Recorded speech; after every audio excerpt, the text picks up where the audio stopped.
I'm Tony Lockwood, founder of Thompson Wright Partners, and I'm delighted to welcome you to the latest episode of Inside Track, where I discuss business transformation journeys with leading figures in industry. One of the reasons that I started this podcast was to bring together people from different backgrounds to share their experiences around delivering change and transformation. If you've been listening from the start, you will have heard that the backgrounds of the people that we have had on the podcast have been really varied. Some have been in the military, some have come down the consultancy route, whilst others have gravitated from operational roles. The common theme, however, have been their absolute thirst for projects where they can improve performance, where they can innovate, and where they can maximise value. Today, I'm joined on the virtual sofa by Richard Lucas. Formerly Head of Transformation and Change at SEA Partners and a Director at PwC. Richard has over 30 years of cross-sector international experience delivering large-scale organisational change for clients in asset-intensive and highly regulated industries, including oil and gas, nuclear, utilities, education, financial services, manufacturing and construction. I'm sure that you'll enjoy his direct style and engaging approach, so let me introduce you to Richard and let him explain more about his background. Hi Richard, thanks for joining us today. We'll get straight into it. Can you tell us a little bit about your background and why you got into transformation in organisation design? Sure. Well, so I've been an independent consultant for about the last 3 years. Prior to that, I was leading the transformation and change practice at SEA Partners and a boutique called Molten, which was acquired by SEA Partners. And then I was on the leadership team for energy and utilities and people and change consulting at PwC before that. I won't go any further back because it just takes you back years and years and years. But that's kind of my sort of most recent background. Why did I get into it? I guess, well, so, how long have I been working in transformation is a question people ask. Well, pretty much all of my career.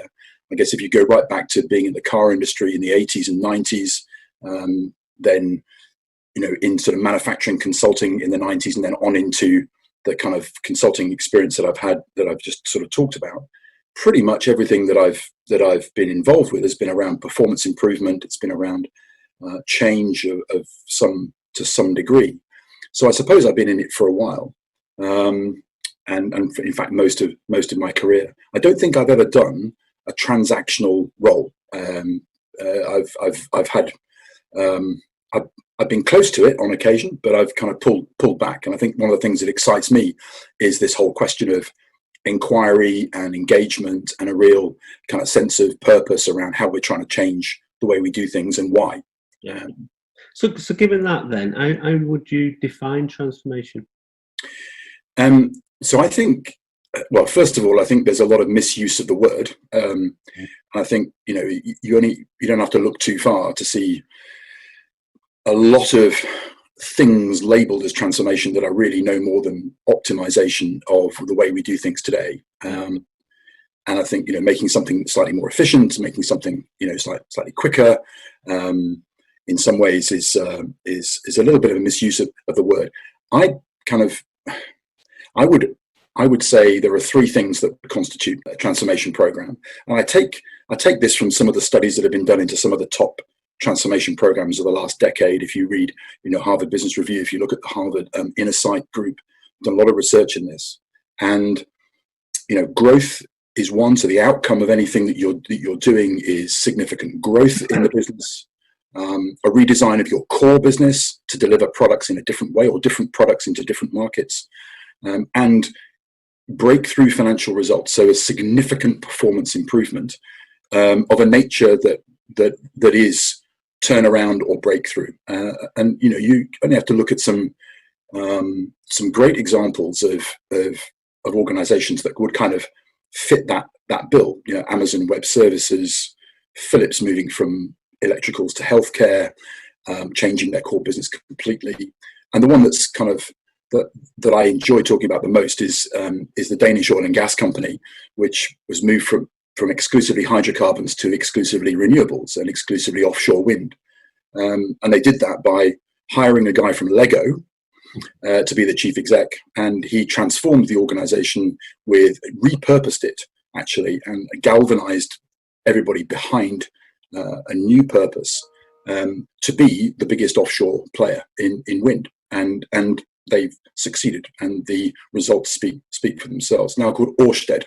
It's a very famous example, and that to me kind of epitomizes what transformation really is. I suppose I've been fortunate enough to have worked on and led a few programs that don't come up to that sort of level of, I suppose, notoriety or fame, but actually have some of the same elements of it. So that's kind of how I would kind of define it: growth, redefining the core, and breakthrough financials. Okay, and you've done quite a lot of work, as you say, in the sort of oil, gas, and utility sectors. Sectors that many people would say are quite traditional. How open have they been to change and going back to that example that you were just given in the Danish company there, fundamentally changing the whole operation? I know you weren't involved in that directly, but just in your experience, how open have people been to change in that sector? I think actually possibly more open than you'd think. If you think about things like digital oil fields have been around for some time. If you think about the way that organizations are now routinely bringing digital tools and digital technology into their core operations, that's been happening in oil and gas for a long time. It's also been happening in utilities, in networks, and so on. But I think inevitably with a highly regulated business, and we've seen this in financial services. Financial services being disrupted fully by fintechs and so on. In highly regulated businesses, I think there is this reluctance to go the whole way and transform the way we're doing things. I think there's a natural reticence and a natural recourse to the regulator. You certainly see that in nuclear. The nuclear business, the nuclear industry is very highly regulated, as we know, and it does permeate through the way in which the whole organization makes decisions, the way it works, and so on. And that just is right. So how would you wouldn't transform EDF Energy into Netflix, right? You can't, right? Because they operate in a very different space, regulated very differently. We're talking about life and limb on the one hand, and we're talking about some digital content on TVs on the other. There's just no comparison. So change and transformation in energy and utilities, I think, happens slowly, but it certainly has happened and continues. I think it's interesting to make the connection with financial services, as you say, very regulated industries. And I sort of use the sort of description a lot of times that the traditional organisations, the EDFs, the Barclays of this world, are the ocean liners, and actually it's the smaller new entrants, the fintechs in the financial services world, and sort of really sort of innovative new entrants into the utility space, that are driving that change. And you would question, and it's a big discussion point, I think, but whether or not the ocean liners would naturally want to change, or are they being driven to change by the new entrants? I'm not too sure what the answer is. Yeah, and I suppose I'm not a sector expert by any means. I don't profess to be. I'm a student of all this, and I really enjoy understanding what are the kind of the challenges and stresses that a particular sector is under. But you've only got to look at some of the smaller utilities players that have gone under without having they haven't had the backbone, they haven't had the underpinning, they haven't had the base to be able to be successful when the market goes south. Whereas the big generators do, because they clearly have that much more vertical integration and much more able to sustain a customer proposition. But yeah, I think it is interesting. I mean, my main, I've seen this over the past couple of years in one particular client. It's a UK subsidiary of a global construction company, and the sector is in building distribution. And my main kind of interest is in how are organizations responding to the challenges and shifts in the environment in their particular sector. And I don't need to know what those shifts in the environment in that sector is in order to help them to do that. Yes. And I think the last two big programs that I certainly led we were selected on the basis that we had no history in the sector. And what they wanted some challenge, they wanted some questions that they'd not considered before, wanted a level of inquiry that they wouldn't get with somebody who had 30 years experience in that particular sector. So I do think, for me, for transformations to be successful, I think you do have to have that outsider view. And you only got to look at Ørsted, for example, with Henrik Poulsen from Lego. Yeah. Lego and oil and gas, hello. But it's the same. You repurpose one organization, you repurpose another, and organizations are only a collection of people and assets. So yeah, I think that's my main interest, is in how do organizations respond to that? How quickly do they respond? And I suppose what I do now is help leadership teams to take that shift in take that shift in their environment, understand what that means for their strategy or their purpose, actually, as well, and then how does that translate into action? I think the interesting point that was raised there was that, as you just saying, you went into the organisation without any background experience in that industry. Yeah.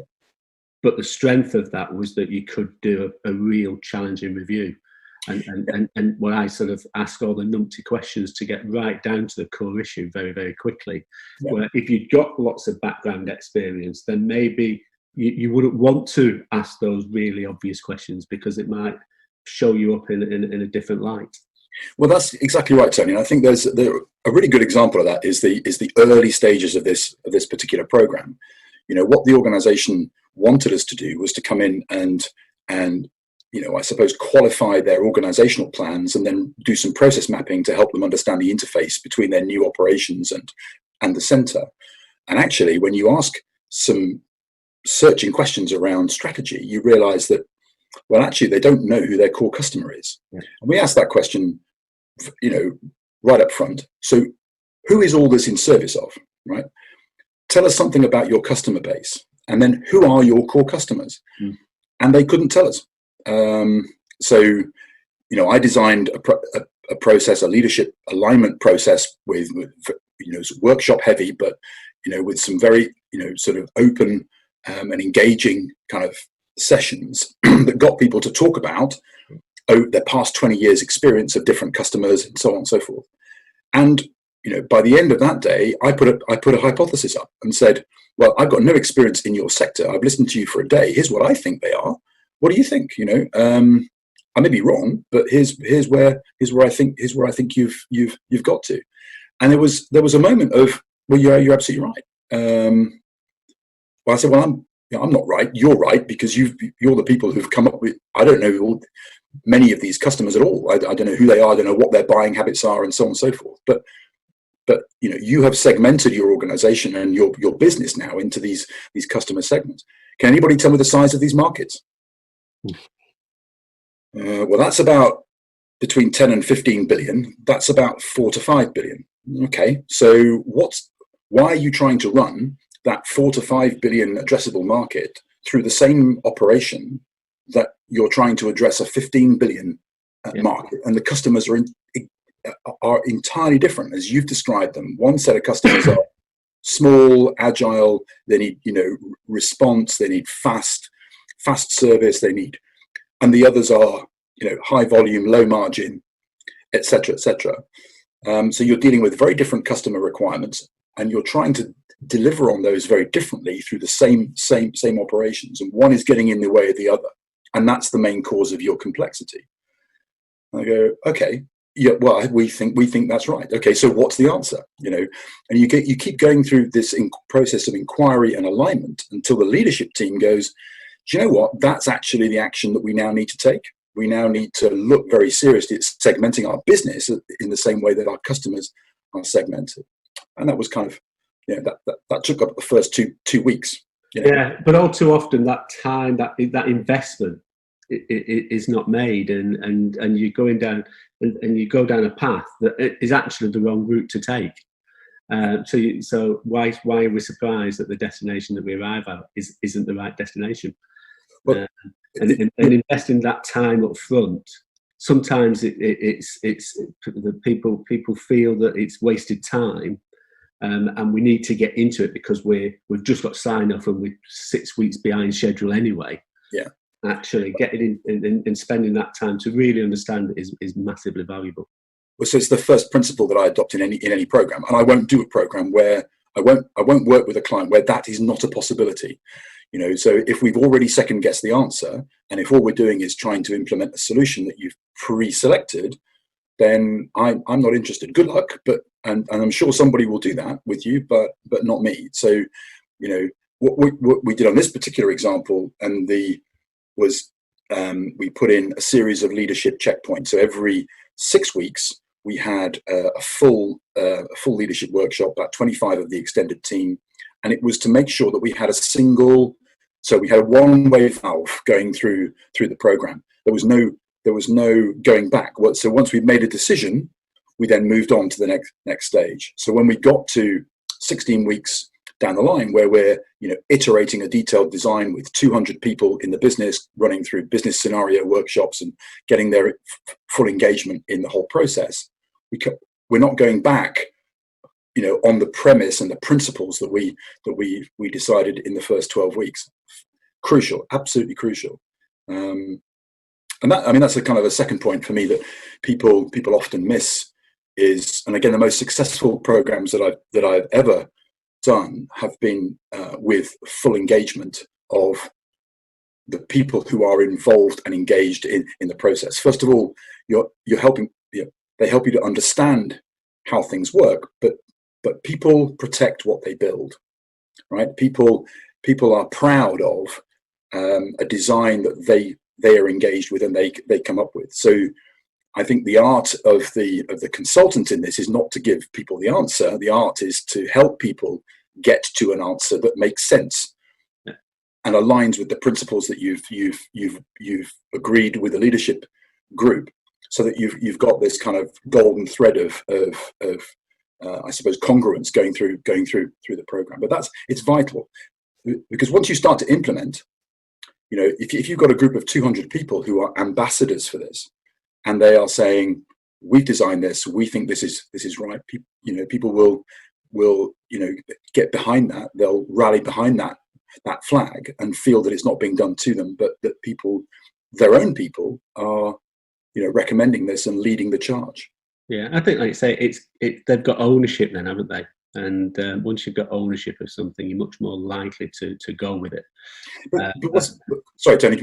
What's interesting is what that ownership looks like. I'm very, very explicit about how that group, or how a group like that demonstrates ownership. So I think we can say it's the right thing to have ownership, but it's how does that manifest? Well, it manifests by the people in the business standing up in front of their peers, talking about and leading them through the explanation of the design, the implementation plan, how it's going to work, what the impacts are, and so on, rather than any so-called expert doing that, or even people in the top, at the top table. Much more powerful if their peers do that, and that's what ownership looks like to me. And especially if you can pick those people up who are the sort of strongest voices in the organisation, because they can go one or two ways, can't they? They can be very supportive or can be really disruptive. And if you can get them on side, they can take the team with them very, very quickly. You can, and I think having one or two epiphanies right through this process, it can be very powerful. You don't want too much of it, but you want one or two people standing up saying, "Do you know what? I was really skeptical about this, but now I'm completely on board, and this is absolutely the right way to go." But don't underestimate the amount of work it takes to get to that point. You have to go through a process of considerable evidence and evidencing the way the world works today. What are the vicious circles that are operating in your business? How is that leading to a kind of a spiral of underperformance? How might this change that, and so on? And so once you've gone through that process, then it's much. It doesn't just happen. It's a lot of hard work. Yeah, absolutely. So those are sort of two elements. There's as you say, be absolutely clear about what we're trying to do, and be clear about the strategy and the work up front. And then there's this, as you say, the engagement piece and getting ownership within the organisation. What other elements do you feel are vital for successful change? Yeah, there's a few, and I think I've kind of covered one around the sort of engagement and iteration of the design, and so bringing more agile techniques into the kind of iteration and the sort of design thinking really. But one crucial one is to look at the organization and the business as a whole system. Mm-hmm. So, but there are too many examples that I've seen where people think there is a magic bullet to change, and actually, if only we tell people how to behave differently, everything will be fine. Well, if you don't change the metrics, if you don't change how people are measured, you will not get different behaviors. And one classic example for this is this particular program. We uncovered the fact that the entire business was being measured on margin. And what that meant was that people at the front line, right, the branch managers, the customer advisors, were more concerned with selling lower volumes of things at higher margin. That margin was the thing that drove their customer behavior. So rather than try and grab more share of the customer's wallet, rather than try and introduce them to new products, etc., margin drove everything, even to the extent of justifying headcount in a particular operation. So, what I've done is I've shown that by having an extra salesperson, I can increase the revenue in the branch by 20%. But actually, that's had no impact on margin. So you're not going to continue to have that extra person. We're going to take that extra person away. Well, in a business that's suffering from declining revenue and declining market share and declining share of wallet, that's madness. And that's, so changing the metric. If you say what we want is we want the behaviors around customer service, well, you have to make sure that the metrics support that. You have to make sure that the processes and technology enable you to do that. And they were implementing an ERP, they were implementing some digital tools as well that were going to help that.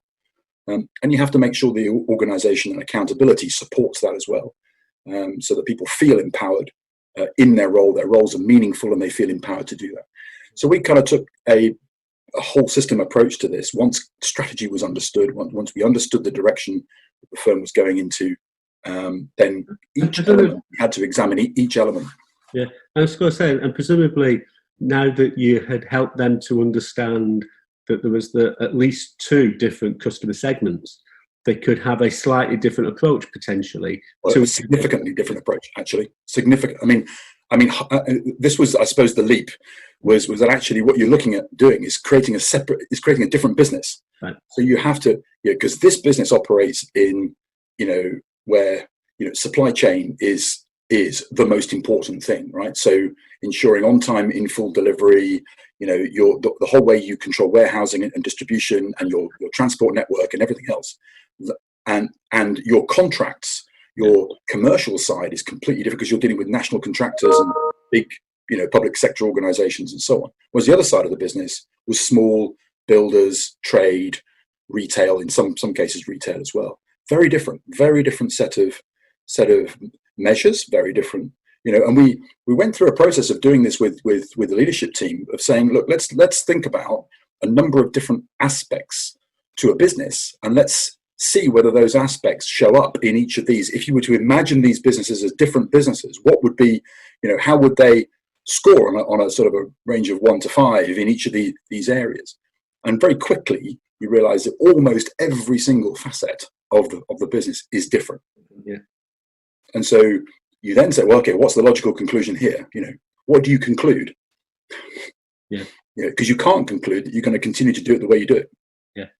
Yeah, because like you say, if you continue to try to operate both sort of customer segments through the same delivery mechanism, the confusion, wouldn't there? And Absolutely. How to do it, and different measures is always difficult to introduce multiple measures for people. Absolutely, but I think the thing that not to forget here is the length of time it takes to get these things in place. So this organisation is only now implementing and being successful and implementing a different model and different way of servicing those customers. And our involvement in the program finished about a year ago after the pilot implementation. So, there's a design looks great on paper, but until you're implementing, until you're in the thick of how does this actually work? Nothing changes, but the business is now changing, and it's now starting to see an uptick in market share. It's starting to see an uptick in profitability for the first time in years. So fingers crossed. Yeah. Some of the things we did made sense. What's been the most frustrating program you've been involved in, and what made it frustrating? Okay, well, I think that's a really easy one. Really easy one. So I've walked away from a couple, actually, and I think you were involved in one of those, although it wasn't really a program as far as I was concerned. But that's one of the reasons why I walked away. But I think the most frustrating, and I'll contrast it with a program I did immediately afterwards, which was exactly the opposite. Right. And this was an my next question there then. Okay. Well, this was an oil field services company that one of the world's largest, operating in globally, and implementing a whole raft of different operating model changes. I mean, it was implementing an ERP system, it was changing its headquarters, it was changing its organization into different regions. We were involved. I was leading the organization design component of this, along with a team of folks. But every design decision we took had to go through the program director, into the strategy director, and then into the CEO. I met the CEO twice in the period of 9 months, and it took 9 months to get what was ultimately a suboptimal design across the line. Mm-hmm. Contrast that with a program I did almost immediately afterwards, which was the group restructure for a global construction company, £11 billion construction company, where I was working with the CEO and the chairman, but I was working with the CEO and the COO almost every day. Yeah.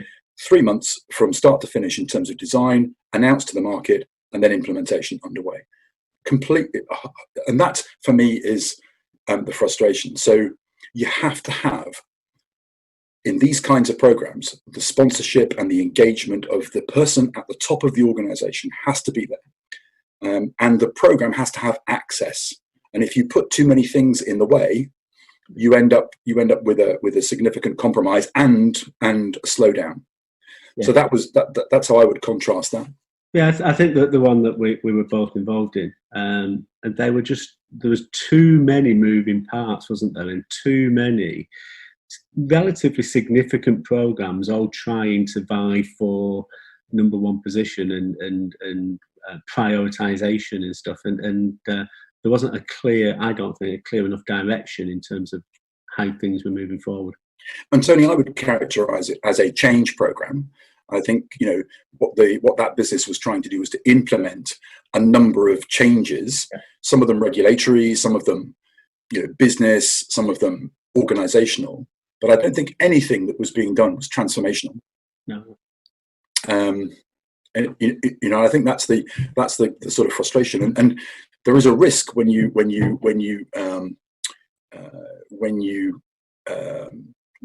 don't define transformation properly, is that actually you default into a business as usual organization, and that's what that team had become. Absolutely. So if you sort of have to boil down all your experience into one sort of core takeaway today, the one thing that you ensure that you do at every engagement, presumably we've covered it already, but it'd just be interesting just to see what that is. So I've recently kind of brought it right down to inquiry and engagement. So I think the word inquiry sums it up for me. So I think if an organization is open to inquiry, so I'm going to ask some challenging questions. They might be stupid questions, but there's no such thing as a stupid question. I'm doing this because if we're going to be successful at the end, we need to have that thread all the way through as to why are we doing this. So that an inquiry around how things work today, and so on, and then engagement. So inquiry and then engagement, engaging a group of people who have a real stake in the business, who can really understand the business and can lead the successful implementation further down the line. That to me are those are the two prerequisites for me. That's been the same for the last 20, 30 years. Yeah. I think the world is shifting very quickly around us, but actually some of those core principles around how you effect transformation and change in organizations are the same.